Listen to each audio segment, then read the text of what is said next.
Hi അസ്സലാമലൈക്കും, welcome back. ഇന്ന് ഞാൻ വന്നിട്ടുള്ളത് നമ്മളെ കുഞ്ഞുങ്ങൾക്കൊക്കെ സ്കൂൾ വിട്ട് വരുമ്പോൾ കഴിക്കാനായിട്ടുള്ള നല്ല ടേസ്റ്റ് ആയിട്ടുള്ള ഒരു പലഹാരത്തിൻ്റെ വീഡിയോ ആണ്. തീർച്ചയായും നിങ്ങൾക്കിത് ഇഷ്ടപ്പെടും.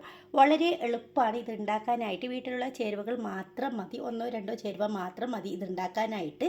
അപ്പോൾ എങ്ങനെയാണ് ഉണ്ടാക്കിയതെന്ന് നമുക്ക് കണ്ടു നോക്കാം. ആദ്യമായിട്ടാണ് കാണുന്നുണ്ടെങ്കിൽ ഒന്ന് സബ്സ്ക്രൈബ് ചെയ്ത് സപ്പോർട്ട് ചെയ്യുമല്ലോ. അപ്പോൾ ഒരു ലൈക്ക് തന്നിട്ട് വേണേൽ കണ്ടു നോക്കാനായിട്ട്. അപ്പോൾ വീഡിയോ എന്താണെന്ന് നമുക്ക് നോക്കാം. ഒരു ബൗൾ എടുക്കുക, അതിലോട്ട് 2 കോഴിമുട്ട പൊട്ടിച്ചൊഴിച്ച് കൊടുക്കുക. ഫ്രിഡ്ജിൽ വെക്കാത്ത മുട്ട വേണം എടുക്കാനായിട്ട്, അത് പ്രത്യേകം ശ്രദ്ധിക്കുക. അഥവാ നിങ്ങൾ ഫ്രിഡ്ജിൽ വെച്ച മുട്ടയാണെങ്കിൽ ഒരു 10-20 മിനിറ്റ് അതിനെ പുറത്ത് വെച്ചിട്ട് അതിൻ്റെ തണുപ്പൊക്കെ മാറിയതിന് ശേഷം മാത്രം നമുക്കിത് ഉണ്ടാക്കാൻ തുടങ്ങാം. ഇനി ഇതിലോട്ട് ഒരു 3 ടേബിൾ സ്പൂണ് പഞ്ചസാര ചേർക്കുന്നുണ്ട്. ഈ അളവൊക്കെ കൃത്യമായിട്ട് തന്നെ എടുക്കാൻ ശ്രദ്ധിക്കുക കേട്ടോ. പഞ്ചസാരയും മുട്ടയും നല്ലവണ്ണം ഒന്ന് അരിഞ്ഞ് ചേരണം. പഞ്ചസാര ഇതിലോട്ട് ഞാനിപ്പോൾ പൊടിക്കാതെ ഇട്ട് കൊടുത്തിട്ടുള്ളത്. അപ്പോൾ അതിൻ്റെ പേരിൽ അവിടെ ആയിട്ട് നിൽക്കും. നല്ലവണ്ണം ഒരു വിസ്ക് വെച്ചിട്ട് മാത്രം ഇങ്ങനെ ഒന്ന് ഇളക്കി കൊടുത്താൽ മതി. ബീറ്ററിൻ്റെ ആവശ്യമൊന്നുമില്ല. ഇനി 2-3 ഡ്രോപ്സ് വാനില എസൻസ് ചേർക്കാം. വീണ്ടും മിക്സാക്കി കൊടുത്തതിന് ശേഷം നമുക്ക് ഇതിലോട്ട് ചേർക്കാനുള്ളത് 1 ടേബിൾ സ്പൂണ് തേനാണ്. ഇതെല്ലാവരും വീട്ടിൽ കാണുമല്ലോ. അപ്പോൾ ഞാനിവിടെ 1 ടേബിൾ സ്പൂൺ നിറയെ എടുത്തിട്ടുണ്ട്, അത് ചേർക്കാം. വീണ്ടും മിക്സാക്കുക. അധികം ചേരുവകളൊന്നും ഇല്ല, ഇത് കുഞ്ഞു കുഞ്ഞു ചേരുവായിട്ടും കുറേ ആയിട്ടെന്ന് വിചാരിക്കുന്നുണ്ടാവും. നിങ്ങളതൊന്നും ഇല്ല. പഞ്ചസാര, വാനിലയും പിന്നെ തേനുമാണ് ചേർത്തിട്ടുള്ളത്. പിന്നെ നമുക്ക് ആവശ്യമുള്ളത് 3/4 കപ്പ് മൈദപ്പൊടിയാണ്. പിന്നെ ഒട്ടും തന്നെ ഇതിൽ ഓയിലോ നെയ്യോ ബട്ടറോ ഒന്നും ഉപയോഗിക്കുന്നില്ല. ഇത് നമുക്കൊരു അരിപ്പ വെച്ച് കൊടുക്കാം. അതിനുശേഷം മൈദ ഇട്ട് കൊടുക്കാം.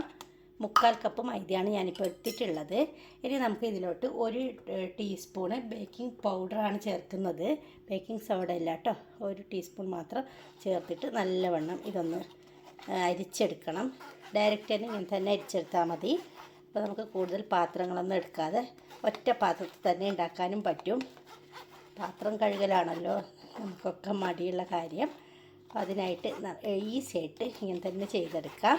ആദ്യമായിട്ടാണോ കാണുന്നുണ്ടെങ്കിൽ റെസിപ്പി ഇഷ്ടമായാൽ ഒന്ന് സബ്സ്ക്രൈബ് ചെയ്ത് സപ്പോർട്ട് ചെയ്യണേ. പിന്നെ നമ്മുടെ കുഞ്ഞുങ്ങൾക്ക് സ്കൂൾ വിട്ട് വരുമ്പോൾ ഉണ്ടാക്കി കൊടുത്താൽ അവർക്ക് ഒത്തിരി ഇഷ്ടപ്പെടും. പുറത്തുനിന്ന് ബേക്കറിയിൽ നിന്നൊക്കെ വാങ്ങി കഴിക്കാണ്. നമുക്ക് വീട്ടിൽ തന്നെ ഉണ്ടാക്കി കൊടുത്താൽ നമുക്കും സന്തോഷം, അവർക്കും സന്തോഷം. പിന്നെ നല്ല വൃത്തിയിൽ തന്നെ നമുക്ക് ഉണ്ടാക്കി കൊടുക്കുകയും ചെയ്യാമല്ലോ. അപ്പോൾ വളരെ എളുപ്പത്തിൽ എല്ലാവരും വീട്ടിലും മൈദയും മുട്ടയൊക്കെ കാണുമല്ലോ. അപ്പോൾ ഇങ്ങനെ ഒന്ന് ചെയ്ത് കൊടുക്കണേ. മുഴുവനായിട്ട് അരിക്കാം നമുക്കിതിനെ. നല്ലവണ്ണം നമുക്കിതൊന്ന് മിക്സാക്കി എടുക്കണം. ഒരു സൈഡിലോട്ടായിട്ട് മാത്രം ഇങ്ങനെ ഒന്ന് ചെയ്തെടുത്താൽ മതി. പെട്ടെന്ന് തന്നെ മിക്സായി കിട്ടും.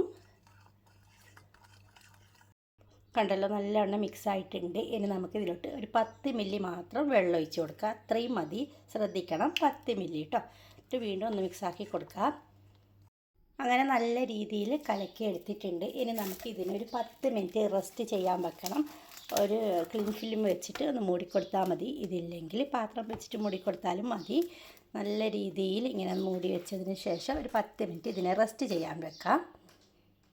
അങ്ങനെ ഇതിപ്പോൾ 10 മിനിറ്റ് കഴിഞ്ഞിട്ടുണ്ട്. നമുക്കിതൊന്ന് തുറന്ന് നോക്കാം.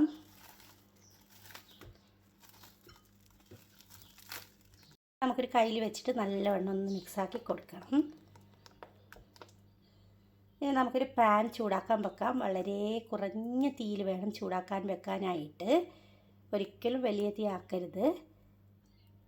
നേരത്തെ പാൻ നല്ലവണ്ണം ചൂടായിട്ടുണ്ട്. ഇനി നമുക്ക് ഇതിൽ നിന്ന് ഒരു കയ്യിൽ വെച്ച് കൊടുക്കണം.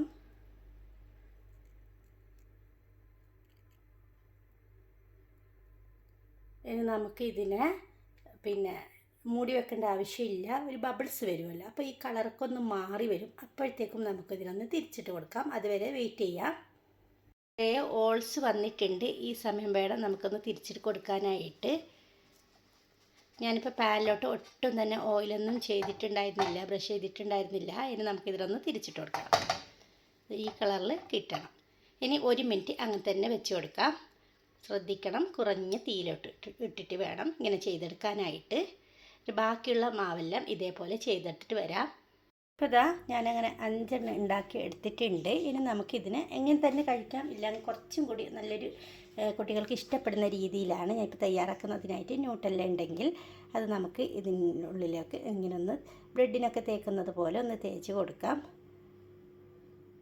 ഇല്ലെങ്കിൽ ന്യൂട്ടല്ല ഇല്ലെങ്കിൽ നിങ്ങളെ കയ്യിൽ ചോക്ലേറ്റ് ഉണ്ടെങ്കിൽ ഒന്ന് മെൽറ്റ് ചെയ്തിട്ട് എടുത്താലും മതി. എന്നിട്ട് ഇങ്ങനെ ഒന്ന് തേച്ച് കൊടുത്താലും മതി കേട്ടോ.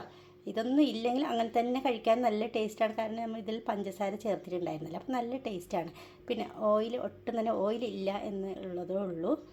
അങ്ങനെ എത്രത്തോളം നിങ്ങൾക്ക് വേണം അത്രയും തേച്ച് കൊടുക്കാം. എന്നിട്ട് മറ്റൊരു പീസ് എടുത്തിട്ട് നമുക്കിതൊന്ന് ഇങ്ങനെ ഒന്ന് ഒട്ടിച്ച് കൊടുക്കണം. ഈ സൈഡിലൊക്കെ ഒന്ന് പ്രസ് ചെയ്ത് കൊടുത്താൽ മതി. ക്രീം പുറത്ത് വരാത്ത രീതിയിൽ വേണം ഇങ്ങനൊന്ന് ചെയ്തെടുക്കാനായിട്ട്. അങ്ങനെ ഇപ്പോൾ ഇതാ ഞാൻ ക്രീമൊക്കെ തേച്ചിട്ടുണ്ട്. ഇനി നമുക്കിതിനൊന്ന് കട്ട് ചെയ്തെടുക്കണം. ഇതാ കണ്ടല്ലോ, നല്ല പഫി ആയിട്ടുള്ള ഒരു പാൻ കേക്കാണ്. തീർച്ചയായും കുട്ടികൾക്ക് ഇത് ഇഷ്ടപ്പെടും. നിങ്ങൾ എന്തായാലും ഇതൊന്ന് ട്രൈ ചെയ്ത് നോക്കണേ. വീഡിയോ ഇഷ്ടമായാൽ ഒരു ലൈക്ക് തരാനും ഷെയർ ചെയ്യാനും മറക്കരുത്. അപ്പോൾ ഇതുപോലത്തെ ഒത്തിരി റെസിപ്പി എൻ്റെ കയ്യിലുണ്ട്, ഈസി ആയിട്ടുള്ളത്, നല്ല ടേസ്റ്റ് ആയിട്ടുള്ളത്. അപ്പോൾ അതൊക്കെ ഒന്ന് വിസിറ്റ് ചെയ്യാനും മറക്കരുത്.